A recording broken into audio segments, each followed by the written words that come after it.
আজকের এই যে আলোচনা স্বাস্থ্য শিক্ষা ধরাশায়ী এবং বাঙালি আজ পরিযায়ী, আমরা সেই প্রেক্ষিতে এই আলোচনা সভা শুরু করব।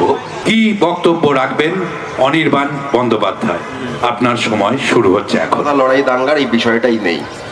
আমি আন্তরিকভাবে আপনাদের ধন্যবাদ জানাচ্ছি যে কোনো না কোনো ভাবে আলোচনা বা বিতর্কের বিষয় যে আপনারা স্বাস্থ্য এবং শিক্ষাকে বেছে নিয়েছেন। এবং আমি ধন্যবাদ জানাতে চাই কল্যাণীবাসীকে, বা কল্যাণী ছাড়াও যদি অন্য কোথাও থেকে দর্শক শ্রোতারা এসে থাকেন আপনাদেরকে, যে ভিড় করে আপনারা বসে স্বাস্থ্য এবং শিক্ষা কার্যত মানুষের জীবনের বুনিয়াদী দুটো বিষয় নিয়ে বিতর্ক হচ্ছে, কে ভালো কে মন্দ, এটা নিয়ে আলোচনা হবে, বিতর্ক হবে। কেউ বলবেন আমি ভালো, কেউ বলবেন আমি আরো ভালো, কেউ বলবেন না ও খারাপ, আরেকজন বলবেন আরো খারাপ। কিন্তু আলোচনার বিষয়টা হবে স্বাস্থ্য এবং শিক্ষা। হিন্দু বনাম মুসলমান, এই মাংস ওই মাছ, চিকেন প্যাটিস ইত্যাদি নয়। এইটা আমার কাছে অত্যন্ত শ্লাঘার বিষয়। আমি ব্যক্তিগতভাবে, একান্তই ব্যক্তিগতভাবে মনে করি, বিশেষ করে স্বাস্থ্য এবং শিক্ষা এই দুটি এমন ক্ষেত্র যেখানে কমপ্লিটলি স্টেট ওন্ড বা স্টেট কন্ট্রোল, বা বলা ভালো সরকার রাষ্ট্র নিয়ন্ত্রিত ব্যবস্থা, যাতে একটি মানুষও এই ব্যবস্থার বাইরে পড়ে থাকবেন না, এটাই হওয়া উচিত। এটা আমার ব্যক্তিগত মত। এটা ইউটোপিয়ান মনে হতে পারে, যে আমি মনে করছি স্বাস্থ্য এবং শিক্ষার মতো পুঁজিপতিদের দিক থেকে অত্যন্ত মুনাফাজনক, অত্যন্ত লাভজনক দুটি ক্ষেত্রকে আমি ব্যক্তিগত জায়গা থেকে মনে করছি যে এটা তাদের আওতার বাইরে থাকা উচিত। এটা ইউটোপিয়ান মনে হতে পারে, কিন্তু এটা আমার ব্যক্তিগত মত। এই লক্ষ্যে কোনো দল, কোনো রাজনৈতিক দল, কোনো সরকার যদি কখনো কাজ করার কথা ভাবেন, আমার সমর্থন থাকবে, আমার তাতে কোনো আপত্তি থাকবে না। যত রকম সমালোচনা, যত রকম বক্রোক্তিও আমি বলতে পারি, কোনো অসুবিধা নেই। এই স্বাস্থ্য বা শিক্ষা ক্ষেত্রের উন্নতির কারণে বিরোধী দল, অন্য রাজনৈতিক দল, যে কোনো সাধারণ মানুষের থেকে আসবে, তাকে সবসময় স্বাগত জানাতে হবে। একই সঙ্গে এটা মনে রাখতে হবে যে আসলে পশ্চিমবঙ্গের স্বাস্থ্য বা শিক্ষা ব্যবস্থাটাকে রাজনৈতিক স্বার্থে যতটা খারাপ করে দেখানো হচ্ছে, আদৌ কি তাই? কারণ মনে রাখবেন, স্বাস্থ্য ব্যবস্থা হোক বা শিক্ষা ব্যবস্থা হোক, সেখানে কতটা আসন সংখ্যা, শয্যা সংখ্যা আছে, কতজন চিকিৎসক আছে, কতগুলি স্কুল আছে, কত বাচ্চা ভর্তি হচ্ছে, কত ড্রপ আউট হচ্ছে, কতজন সেখানে শিক্ষক রয়েছে, সেখানে অবশ্যই দুর্নীতির প্রসঙ্গ আসবে। সুবর্ণবাবু বললেন, শতরূপের পর বলবেন। প্রত্যেকটি আলোচনা, প্রত্যেকটি সমালোচনা স্বাগত। দুর্নীতির প্রসঙ্গে যে সমালোচনা, প্রত্যেকটি স্বাগত হওয়াই উচিত। কিন্তু একই সঙ্গে এটাও মনে রাখা দরকার যে শিক্ষা বা স্বাস্থ্য ক্ষেত্রে পশ্চিমবঙ্গ অগ্রগতি করছে। এই অগ্রগতি করছে, এটা আপনি কিসের ভিত্তিতে বুঝবেন? পূর্বতন সরকারকে আপনি একটা মাপকাঠি ধরতে পারেন। একদম কোট অ্যান্ড কোট ডেটা রয়েছে, একেবারে কাট অ্যান্ড রাইট ডেটা রয়েছে, যে স্কুল হোক, ছাত্রছাত্রীর সংখ্যা হোক, শয্যা সংখ্যা হোক, হাসপাতাল হোক, মেডিকেল কলেজের সংখ্যা হোক, 2011-র আগে কতগুলি ছিল, তারপরে কতগুলি হয়েছে, এই সংখ্যায় প্রতিটিতে পশ্চিমবঙ্গ অগ্রগতি করছে। একইভাবে পরিযায়ী শ্রমিকদের কথা যদি ওঠে, আমাদের রাজ্য থেকে বাইরের রাজ্যে 22 থেকে 23 লক্ষ মানুষ পরিযায়ী শ্রমিক হিসেবে কাজ করতে যান। এটা তথ্য, এটা ডেটা।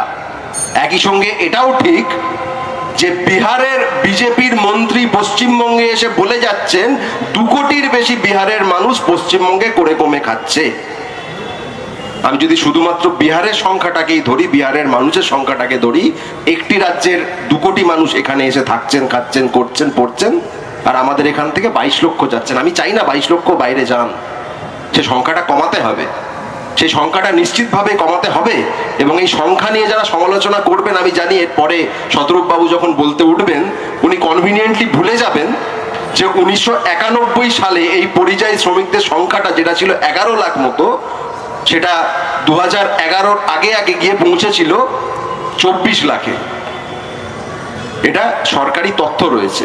কিন্তু আমি আবারও আপনাকে বলছি, আগের বামফ্রন্ট সরকার হোক, তারও আগের কংগ্রেস সরকার বা যুক্তফ্রন্ট সরকার হোক, বা তারও পরে তৃণমূল সরকার হোক, সার্বিকভাবে আমি ডেটা যেটুকু দেখেছি, যেটা ব্যক্তিগত অভিজ্ঞতা থেকে দেখেছি, ওই গুজরাট বা ইউপি মডেল নয়, ওই ডবল ইঞ্জিনের মডেল নয়, সার্বিকভাবে বাংলার মডেল অনেক এগিয়ে, অনেক ভালো।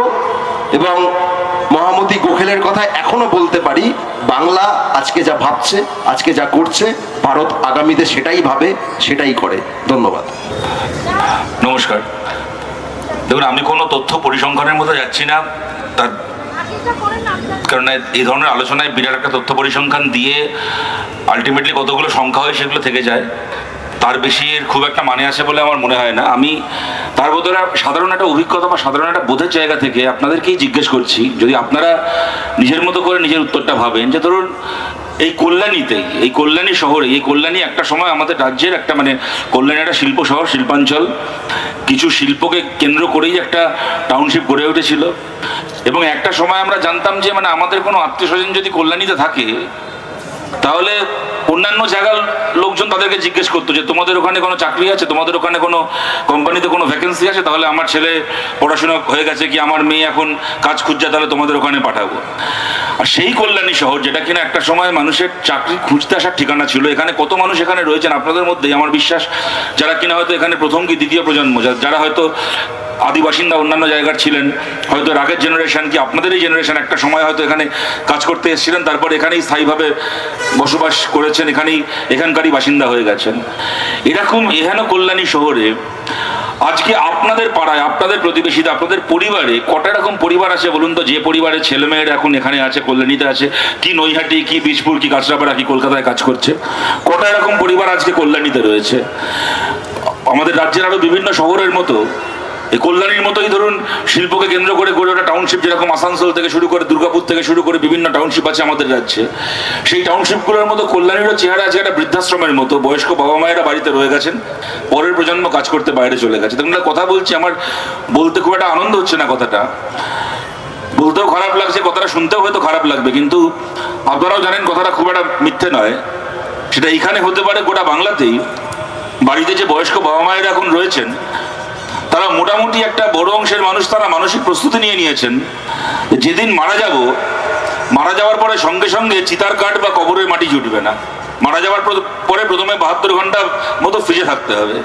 ছেলে মেয়ে বাইরে কাজ করে, খবর পেয়ে টিকিট ফিকিটের ব্যবস্থা করে আবার বাড়িতে আসবে, এসে মর্গের ফ্রিজ থেকে মৃতদেহকে বার করে তারপর সৎকার করবে।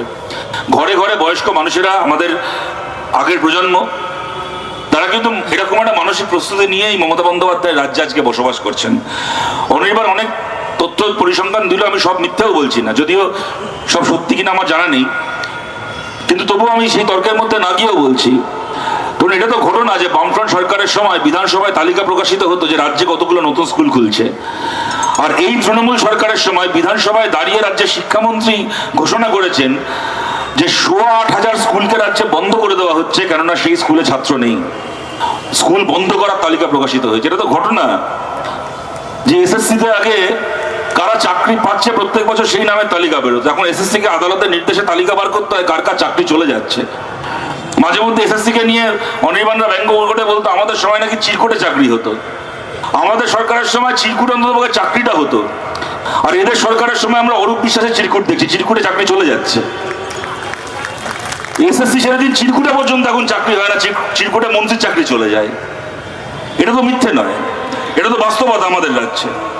ধরুন, বিশ্বনাথ স্যার বলার সময় একটা কথা বলছিলেন যে ড্রপ আউট ছেলেমেয়েরা, এবং আমি যদি এই তুলনার কথা বলি, ভিক্টরদাও ইনফ্যাক্ট বলার সময় বললো যে কিরকম ভাবে পরীক্ষার্থীর সংখ্যা কমছে। এটা তো ঘটনা যে 77 সাল থেকে শুরু করে 2011 সাল তো বটেই, তারপরেও কয়েক বছর কেউ কল্পনা করতে পারেনি যে জিনিস কোনোদিন পশ্চিমবাংলায় যে মাধ্যমিক পরীক্ষার্থী, উচ্চ মাধ্যমিক পরীক্ষার্থীর সংখ্যা বাড়বে প্রত্যেক বছর। এটাই স্বাভাবিক ছিল। যত দিন যাবে তত শিক্ষা প্রসারিত হবে, তত বেশি করে ছেলে মেয়ে শিক্ষার আওতায় আসবে এবং তারা হায়ার সেকেন্ডারি পরীক্ষায় বসবে, মাধ্যমিক পরীক্ষায় বসবে। এত বছর পরে প্রথম এই জিনিস ঘটলো, এবং কোনো একটা বছর অ্যাক্সিডেন্ট। প্রথম যখন ঘটলো ওরা বললো কোভিডের জন্য এটা হয়েছে, কোভিডের সময় অনেক ছেলে মেয়ে পড়াশোনা ছেড়ে দিয়েছে, তাই একটা বছরের ধাক্কা এটা। তারপরে পরপর 3 বছর এই ঘটনা ঘটলো পশ্চিমবাংলায়, মাধ্যমিক উচ্চ মাধ্যমিক পরীক্ষার্থীর সংখ্যা আগের বারের থেকে এই বছর কম। 77 সাল থেকে যে জিনিস কোনোদিন কেউ কল্পনা করতে পারেনি, যেটা আমি বলছিলাম, সেটা বিশ্বনাথ স্যারও বলার সময় কিছুটা হয়তো বলেছেন। দেখুন, আজকে আমরা পড়াশোনাকে যেভাবেই আমরা বলি না কেন যে শিক্ষা আনে চেতনা, চেতনা আনে বিপ্লব, বিপ্লব আনে মুক্তি, সবই সত্যি কথা। শিক্ষার সঙ্গে নিশ্চয়ই চেতনা, মানসিক বিকাশ, রুচির বিকাশ, সংস্কৃতির বিকাশের একটা সম্পর্ক রয়েছে, প্রত্যক্ষ সম্পর্ক রয়েছে। কিন্তু তার পাশাপাশি এটাও সত্যি যে শিক্ষার সঙ্গে সবচেয়ে বেশি করে সম্পর্ক যেটা রয়েছে, যে কারণে মানুষ শিক্ষাকে এত সিরিয়াসলি নেয়, তা হচ্ছে শিক্ষার সঙ্গে নিয়োগের, কর্মসংস্থানের, উপার্জনের। আমার জীবনের জীবিকার মান কেমন হবে তেমন তার, এটা একটা সহজ নিয়ম গোটা পৃথিবীতেই। যে যত ভালো পড়াশোনা করবে সে জীবনে তত ভালো করে প্রতিষ্ঠিত হবে। এটা একটা মোটামুটি একটা স্বীকৃত নিয়ম। তারপরে কেউ অন্য কোনো ব্যাপারে তার একটা অসামান্য কোয়ালিটি আছে, কেউ দারুণ ক্রিকেট খেলে, কেউ দারুণ গান করে, কেউ দারুণ ছবি আঁকে, তার কথা আলাদা। কিন্তু সাধারণভাবে আমরা ছোটবেলা থেকে এটাই জেনে বড় হয়েছি যে পড়াশোনাকে সিরিয়াসলি নিতে হবে, কেননা এই কয়েক বছর আমি কেমন পড়াশোনা করছি তার উপর নির্ভর করবে আমার জীবনে 40-45টা বছর আমি কেমনভাবে থাকবো। শিক্ষার সঙ্গে এই জীবন জীবিকার মানের একটা সরাসরি সম্পর্ক ছিল। আর আজকের বাংলার বাস্তবতাটা কি? আজকে সত্যি সত্যি গ্রামে গ্রামে, জেলায় জেলায় যে ছেলেটা মেয়েটা বড় হয়ে উঠছে, চোখের সামনে কি দেখছে? আমার পাড়ার, আমার গ্রামের, আমার শহরের, আমার এলাকার যে দাদাটাকে, যে দিদিটাকে ছোটবেলা থেকে দেখে আসছি পড়াশোনায় দারুণ ভালো, স্কুলে ফার্স্ট হয়, পরীক্ষায় বাড়িতে মানে পাড়ার সবাই প্রশংসা করে, মাধ্যমিকে র্যাঙ্ক করেছে, জেলাতে র্যাঙ্ক করেছে, কাগজে নাম বেরিয়েছে, উচ্চ মাধ্যমিক পরীক্ষায় ভালো রেজাল্ট করেছে। ছোটবেলা থেকে বাবা মা তাকে দেখিয়ে বলতো যে দেখ দাদারা দিদিরা কত ভালো, পড়াশোনায় কত ভালো, ওর মতো হতে হবে। আজকে সেই দাদাটা, সেই দিদিটার জীবনটা কেমন হয়েছে? আজকে 4 বছর ধরে, 5 বছর ধরে কখনো ধর্মতলায়, কখনো বিকাশ ভবনের সামনে দাঁড়িয়ে চাকরির দাবিতে ধর্ণা দিচ্ছে, কখনো পুলিশের কাছে মার খাচ্ছে, কখনো লালবাজারে তুলে নিয়ে চলে যাচ্ছে, কখনো একটা শিক্ষিত ছেলে, শিক্ষিত মেয়ে পরীক্ষার মানে চাকরির পরীক্ষায় কোয়ালিফাই করে চাকরি বাকরি না পেয়ে পুলিশের মার খেয়ে মাথায় ব্যান্ডেজ নিয়ে বাড়ি ফিরছে। কখনো শুনছি নাকি বাড়িতে ইঁদুর মারার বিষ খেয়ে আত্মহত্যা করতে গেছে, পাখা থেকে দড়ি ঝুলিয়ে আত্মহত্যা করতে গেছে, মায়ের শাড়ি গলায় পেঁচিয়ে। যে পড়াশোনা করেছিল তার হচ্ছে এই জীবন হয়েছে।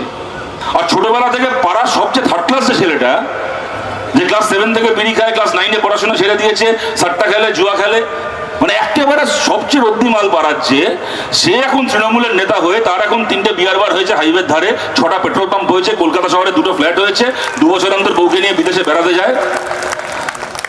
মানে সবচেয়ে থার্ড ক্লাস মাল যেগুলো আছে তারা এখন সবচেয়ে ভালো করে গম্মে খাচ্ছে। চোখের সামনে এখন একটা ছেলে কি একটা মেয়ে যদি এই দেখে বড় হয়, তাহলে সত্যি তার সামনে পড়াশোনা করার মোটিভেশনটা কি, তার সামনে পড়াশোনা করার অনুপ্রেরণাটা কি, ইন্সপিরেশনটা কি তার সামনে পড়াশোনা করার? কাকে দেখে, কার মতো হওয়ার জন্য সে জীবনে পড়াশোনাকে সিরিয়াসলি নেবে? তো আমাদের রাজ্যে ড্রপ আউট বাড়বে না তো কি বাড়বে? আজকে ধরুন আমরা, অনির্বাণ বলার সময় বলল 91 সালে একরকম একটা সংখ্যা ছিল আমাদের রাজ্যে নাকি পরিযায়ী শ্রমিকের, 2011-এ সেটা বেড়ে গেছিল। আগে আমাদের রাজ্যে একটা সময়, এটা সত্যি কথা, ইঞ্জিনিয়ারিং কেউ করলো, কেউ মনে করুন পোস্ট ডক্টরেট করতে যাচ্ছে, বাইরে কাজ করতে যাচ্ছে, বাইরে চাকরি বাকরি করতে সেটেল করতে চাইছে, অনেকে বাইরে চলে যেত। সেইগুলো ছিল পরিযায়ী শ্রমিক মোটামুটি। আর এখন পরিযায়ী শ্রমিক কি? খালি যারা অনেক দূর পড়াশোনা করেছে, বাইরে একটা হোয়াইট কলার চাকরি করার জন্য যাচ্ছে সে নয়, মাটি কাটার কাজ করার জন্য বাইরে চলে যাচ্ছে, রাজমিস্ত্রির কাজ করার জন্য বাইরে চলে যাচ্ছে। কেন? ধান বোনার কাজ করার জন্য বাইরে চলে যাচ্ছে, রং করার কাজ করার জন্য বাইরে চলে যাচ্ছে। এটা পশ্চিমবাংলায় কাজ করলে দৈনিক মজুরি 200 টাকা, 220 টাকা, 230 টাকা, তার থেকে আবার তৃণমূলকে কাটপানি দিতে হবে, পয়সা খাওয়াতে হবে, ওদের মিছিলে যেতে হবে, নালে কাজ থাকবে না। আর বাইরের রাজ্যে কাজ করলে 500 টাকা, 600 টাকা পরিযায়ী শ্রমিকের, একজন যে বাইরে কাজ করতে যাচ্ছে তার মজুরি। মাটি কাটার কাজ করার জন্য, রাজমিস্ত্রির কাজ করার জন্য এখন বাইরে চলে যাচ্ছে। আর তার থেকে বড় কথা, বামফ্রন্ট সরকারের সময়ও যাতে এই ড্রেনেজ অফ হিউম্যান রিসোর্স না হয়, ও যে সংখ্যাটা বললো 11 থেকে বেড়ে বোধহয় 22 না কত হয়েছে বললো, যাতে পশ্চিমবাংলার ছেলে মেয়েদেরকে এরকম ভাবে বাইরে কাজ করতে যেতে না হয়, তার জন্যই পশ্চিমবাংলায় বুদ্ধদেব ভট্টাচার্যের সরকার একটা সিঙ্গুর চেয়েছিলেন, একটা শালবনী চেয়েছিলেন, একটা নয়াচর চেয়েছিলেন, একটা নন্দীগ্রাম চেয়েছিলেন। তখন বিরাট মিটিং, মিছিল, আন্দোলন, বুদ্ধিজীবীদের ভাষণ সব শুনলাম। কিভাবে না এইভাবে শিল্প করতে নেই, কি বুদ্ধদেব ভট্টাচার্য যেভাবে শিল্প করতে চাইছে, বামফ্রন্ট সরকার যেভাবে শিল্প করতে চাইছে, জমি অধিগ্রহণ করছে, টাটার দালালি করছে, সালেমের দালালি করছে, হ্যান করছে, ধ্যান করছে। যারা বলেছিল একসময় লাঙল যার জমিদার, তারাই এখন বলছে টাটার হয়ে জমি অধিগ্রহণ করব। এইগুলো ভুল পথ, এইভাবে শিল্প করতে নেই। তাই নিয়ে কত মিটিং, কত মিছিল, অনশন, বুদ্ধিজীবীর ভাষণ, একাডেমি অফ ফাইন আর্টসে বড় বড় সেমিনার, কত আতলামি দেখলাম। তো ভাই কেমন ভাবে শিল্প করতে নেই তাই নিয়ে জ্ঞান দেওয়ার জন্য 4 বছর তো পেয়েছিলেন, এবার কেমন ভাবে শিল্প করতে হয় সেইটা দেখানোর জন্য 15টা বছর পেলেন। দেখান কিভাবে শিল্প করতে হয়। আমাদের সরকারের সময় তো বলা হতো আমরা শিল্পপতি বিরোধী, আমরা বন ধর্মঘট করি। এরাই কখনো বলতো আমরা শিল্পপতি বিরোধী, আবার কখনো বলতো আমরা নাকি টাটার দালাল। এরাই কখনো বলতো যে আমাদের বন ধর্মঘটের জন্য একেবারে এমন শ্রমিক করছি যে মালিক পালাচ্ছে। এরাই আবার বলতো আমরা নাকি একবারে শ্রমিককে বেড়ে সালেমকে নিয়ে, যাই হোক সে হতেই পারে, মানুষের মুড সুইং হতেই পারে, মমতা ব্যানার্জির হবে না তার কোনো মানে নেই, হতো হয়তো বলতেন। কিন্তু আমরা শিল্প বিরোধী ছিলাম, আমরা ধর্মঘট করতাম, আমরা জমি অধিগ্রহণ করতাম, শিল্প করতে জানতাম না, কোনো কিছু না জেনে এত শিল্প বিরোধী হয়ে তারপরে তো আমরা একটা সেক্টর 5 তৈরি করেছিলাম। আপনারা 15 বছরে পারলেন একটা সেক্টর 6, একটা সেক্টর 7, একটা সেক্টর 8 তৈরি করতে পারলেন? আমরা তো তৈরি করেছিলাম একটা হলদিয়া, আপনারা পারলেন এরকম একটা হলদিয়া তৈরি করতে? আমরা তো তৈরি করেছিলাম সিঙ্গুরে একটা কারখানা তৈরি করতে গেছিলাম, 90% গাছ তৈরি হয়ে গেছিল। আপনারা পারলেন যে সিঙ্গুরে আমাদের পথটা ভুল ছিল, কোন পথে সঠিকভাবে কিভাবে কারখানা করতে হয় দেখাতে পারলেন? সিঙ্গুরে কি বাংলার কোনো একটা জায়গাতে একটা সেফটি পিনের কারখানা, একটা নেল পলিশের কারখানা, একটা হ্যারিকেনের কারখানা করে দেখাতে পারলেন গোটা পশ্চিমবাংলায়? তো যদি পশ্চিমবাংলায় কারখানা হবে না, কিছু হবে না, তো ছেলে মেয়েরা বাইরে কাজ করতে যাবে না তো কি করতে যাবে? পশ্চিমবাংলা একটা শ্মশানে পরিণত হবে না তো কিসে, একটা বৃদ্ধাশ্রমে পরিণত হবে না তো কিসে পরিণত হবে? আজকে দেখুন, আমরা কথাগুলো আজকে এখানে দাঁড়িয়ে বলছি, আমরা মনে করি যে সব বিচারের পরেও, আদালতের বিচার, ভোটের বিচার, যাবতীয় বিচারের পরেও শেষ বিচার ইতিহাসের বিচার। আজকে নেই করে এত বছর কেটে গেছে, সেই ইতিহাসের বিচারের সামনে দাঁড়িয়ে আজকে এই কথাটা বলছি। আমরা একভাবে চেয়েছিলাম শিল্প করতে, কারখানা করতে, তার বিরুদ্ধে প্রতিবাদ হয়েছিল। একটা বড় অংশের মানুষ মনে করেছেন যে আমাদের পথটা ভুল। যে মানুষ তার আগে আমাদেরকে 34 বছর জিতিয়েছেন, সেই মানুষেরই একটা অংশ মনে করেছেন যে আমাদের পথটা ভুল, মানুষ আমাদেরকে হারিয়ে দিয়েছেন, আমরা সেই রায় মেনে নিয়েছি, মাথা বেঁধে নিয়েছি সেই রায়।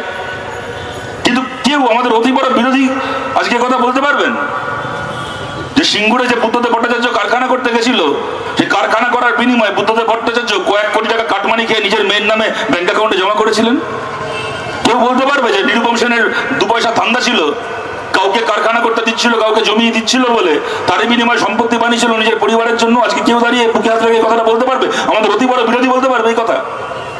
আর আজকে পশ্চিমবাংলা, আমি বড় বড় ইন্ডাস্ট্রি ছেড়ে দিন, এখানে যারা দূর থেকে আমাদের কথা শুনছেন, এখানে যারা উপস্থিত থেকে আমাদের কথা শুনছেন, যারা ব্যবসা করেন, ছোট ব্যবসা, মাঝারি ব্যবসা করেন, আপনারা একজন কেউ বলুন তো বুকে হাত রেখে তৃণমূলকে তোলা না দিয়ে একটা 50 টাকার ব্যবসা করতে পারেন আজকে পশ্চিমবাংলায়?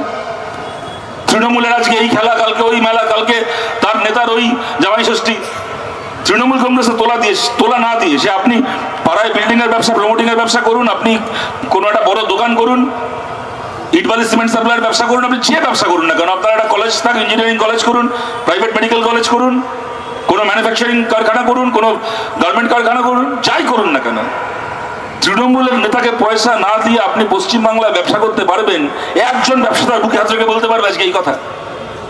এখানে শওকত মোল্লার প্রসঙ্গ উঠলো, আপনাদের মনে আছে কদিন আগে ইনফোসিসে, যে ইনফোসিসের কারখানা কোন কালে তৈরি হয় একদিনে 3টে জেনারেশনের কাজ করা হয়ে যাওয়ার কথা, সেই ইনফোসিসে নতুন করে নাকি একটা ওরা হাব তৈরি করবে, মমতা ব্যানার্জি কদিন আগে উদ্বোধন করলেন, তাও শিলান্যাস করলেন। এবারে কবে হবে, কবে কি হবে কেউ জানে না।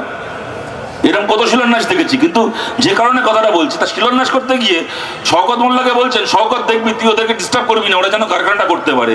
শওকত মোল্লার দয়া হলে ইনফোসিস কারখানা করবে।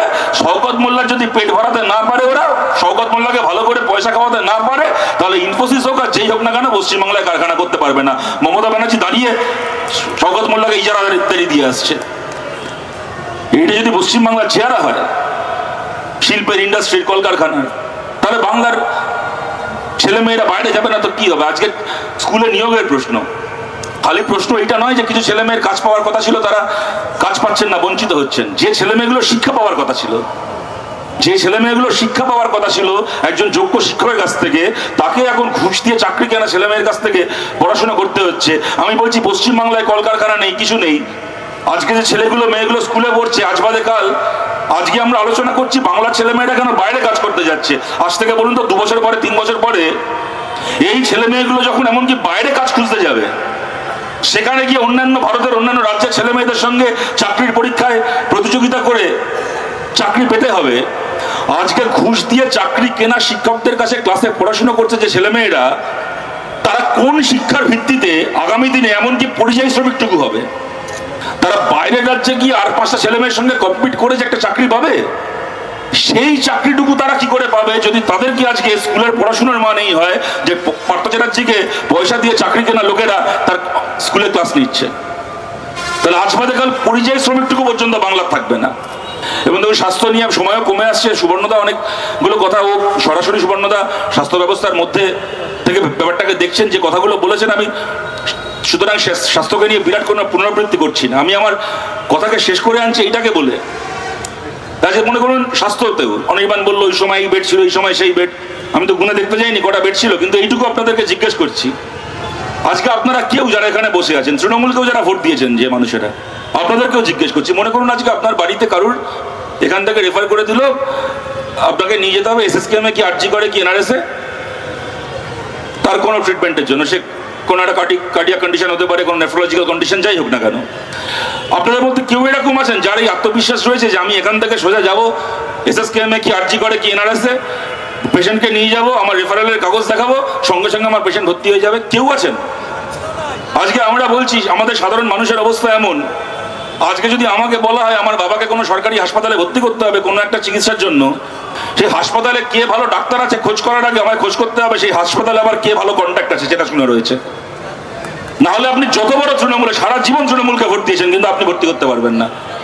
আজকে আমি বলছি বামফ্রন্ট সরকারের সময় তা বলে কি যেই যেত সরকারি হাসপাতালে সবাই এক কথায় ভর্তি হয়ে যেত, কাউকে ফিরে আসতে হতো না?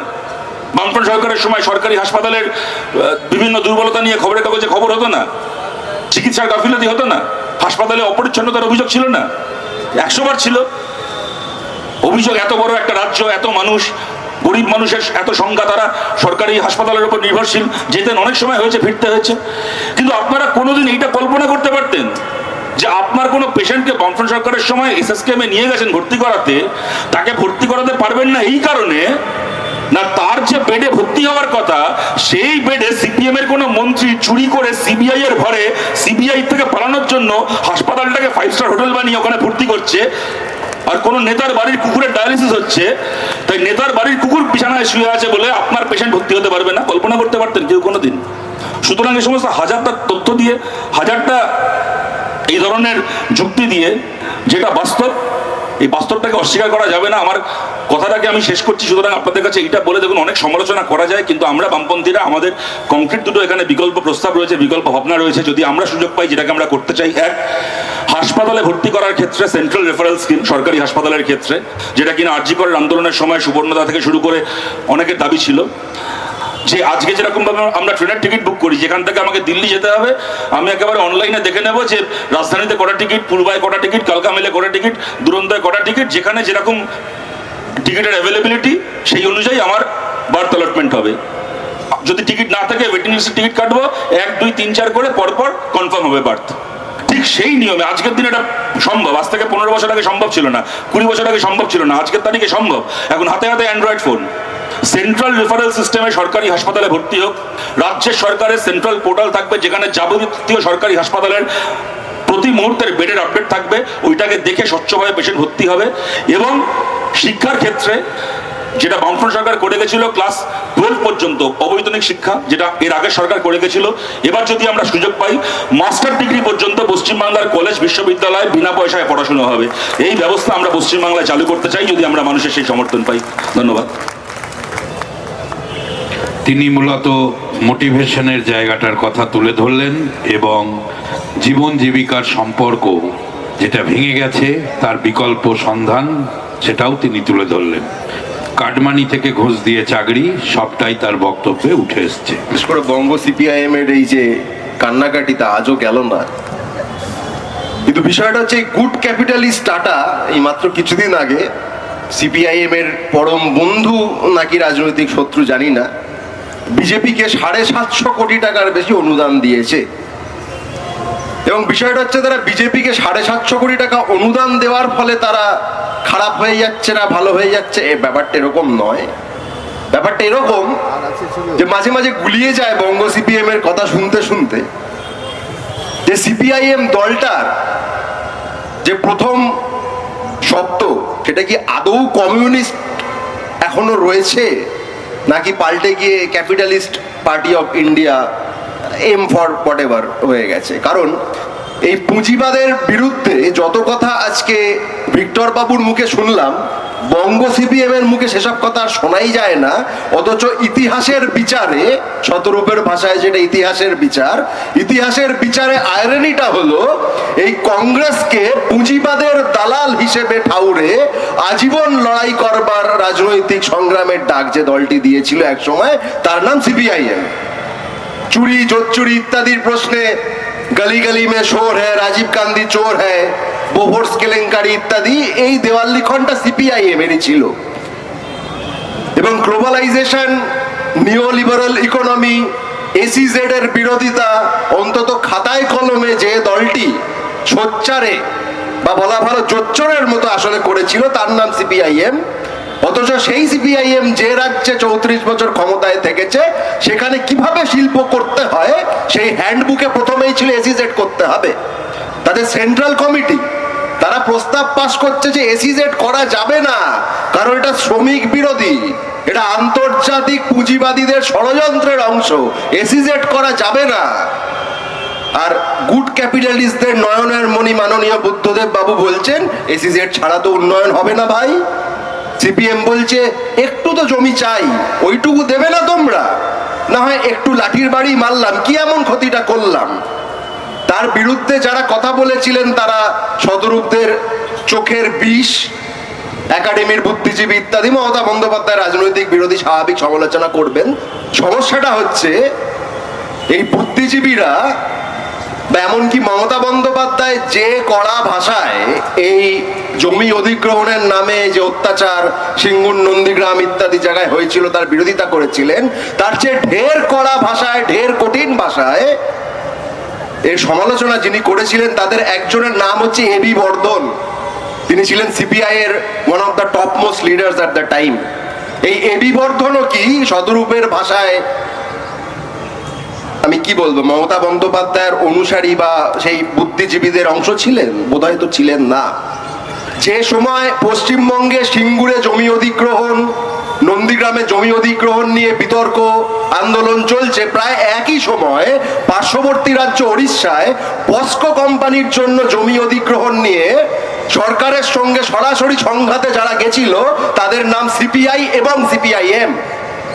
আসলে সিপিআইএম দলটার ইতিহাসের বিচার হলো এদের মতো দ্বিচারিতাপূর্ণ দল আর আপনি একটিও পাবেন না।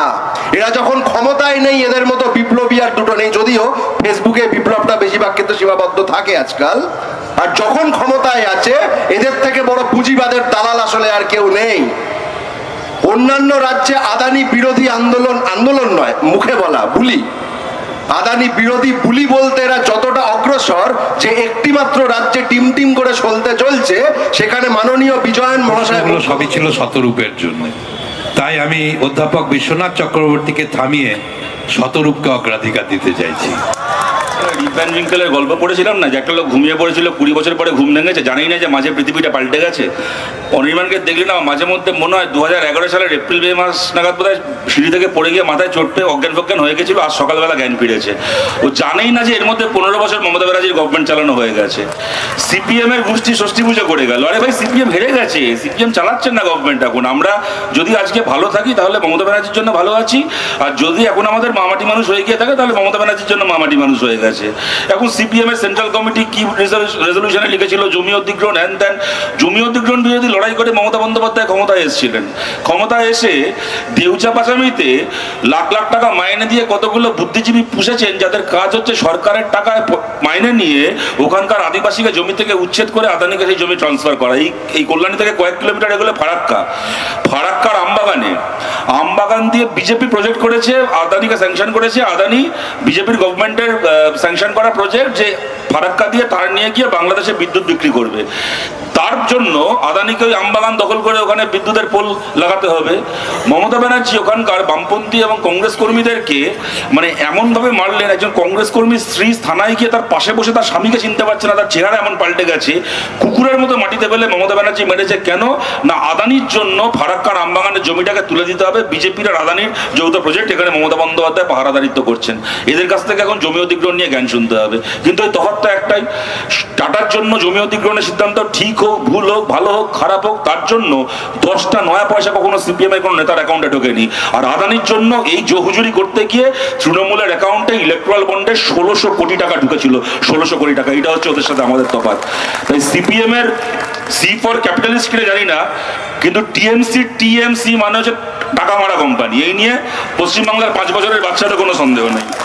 দ্বিতীয় কথা আমি এখানে বলছি যে সাগর দত্ত কিনে একটা কারেক্ট কথা বলেছে। আমি এত ভালো এত সব তৃণমূল নেতা সত্যি পাওয়া যায় না। বললো কি, আপনারা কি মানে বুঝলেন জানি না, আমি তোর কথা শুনে যা বুঝলাম যে সাগর দত্ত সামনে দিয়ে যখন যাবেন আপনার বাইরে থেকে দেখতে খুব ভালো লাগবে, ভেতরে কি চিকিৎসা হচ্ছে আমি বলতে পারবো না।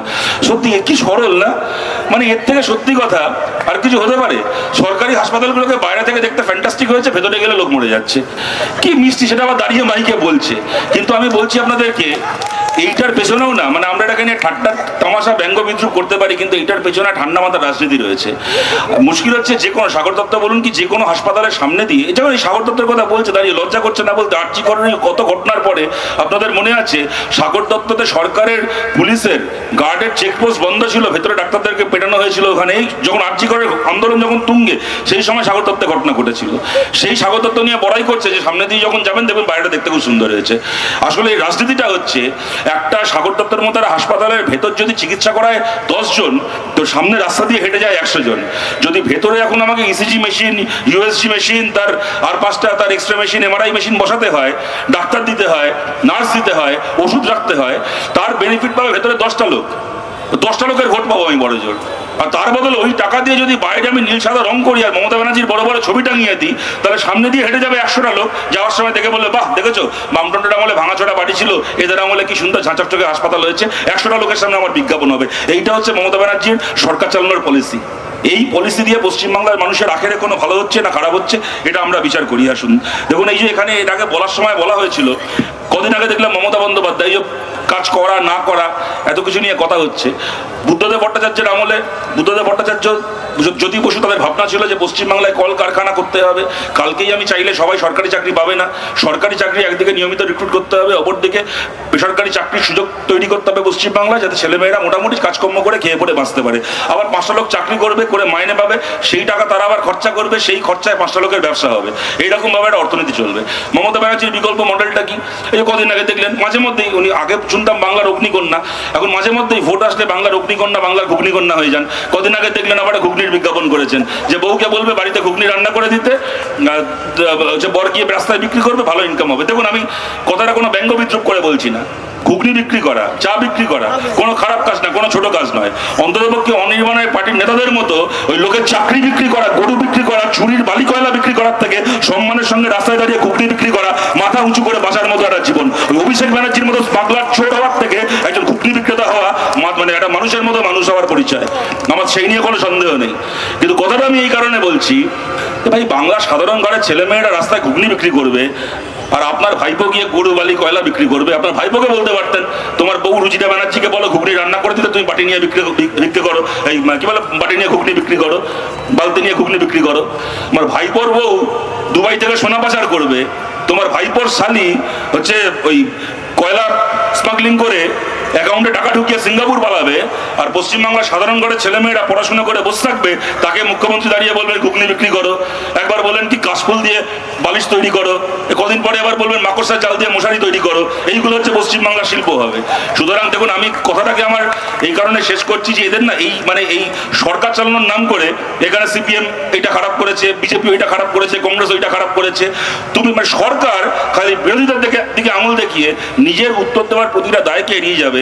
এই রাজনীতি আমরা কতদিন বরদাস্ত করব? বিশ্বনাথ স্যার বলেছেন, প্রথমবার যখন বলেছিলেন, আমি তার পুনরাবৃত্তি করছি না, খুশি হব।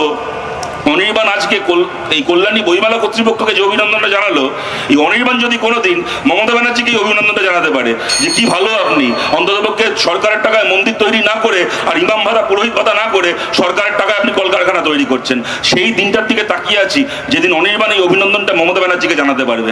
মাঝখান থেকে কি হচ্ছে, আজকে কারোর মানতে ভালো লাগুক কি না লাগুক, জবে থেকে মমতা ব্যানার্জি ঠিক এই যে হুমায়ুন কবির ওখানে মসজিদ তৈরি করছে, করে বলছে আমি ভোট করবো, এই করবো, হ্যান করবো, এতগুলো আসন জিতবো, শুনতে খারাপ লাগছে কথাটা আজকে। কিন্তু আপনাদেরকে বলছি, সরকারের টাকায় মন্দির তৈরি করে মমতা ব্যানার্জি পশ্চিমবাংলায় এই রাজনীতি করার সুযোগ তৈরি করে দিয়েছেন যে আরেকটা লোক এসে বলবে যে তুমি যদি গভর্নমেন্টের টাকায় মন্দির তৈরি করতে পারো, তাহলে আমি সাধারণ মানুষের টাকায় কেন আমি একটা মসজিদ তৈরি করতে পারবো না? এই রাজনীতি করার সুযোগ তৈরি করে দিয়েছেন আজকে মমতা বন্দ্যোপাধ্যায়। দেখুন, আমরা তো হেরে গেছি 2011 সালে, তো 2001 আমরা সেই রায় মেনে নিয়েছি, কিন্তু 2011 সালে আমরা যে ভোটে হেরে গেছি, সেই ভোটেরও ইস্যু ছিল পশ্চিমবাংলায় এই জমিতে কারখানা হবে নাকি ওই জমিতে। আর আজকে ভোটের ইস্যু কি?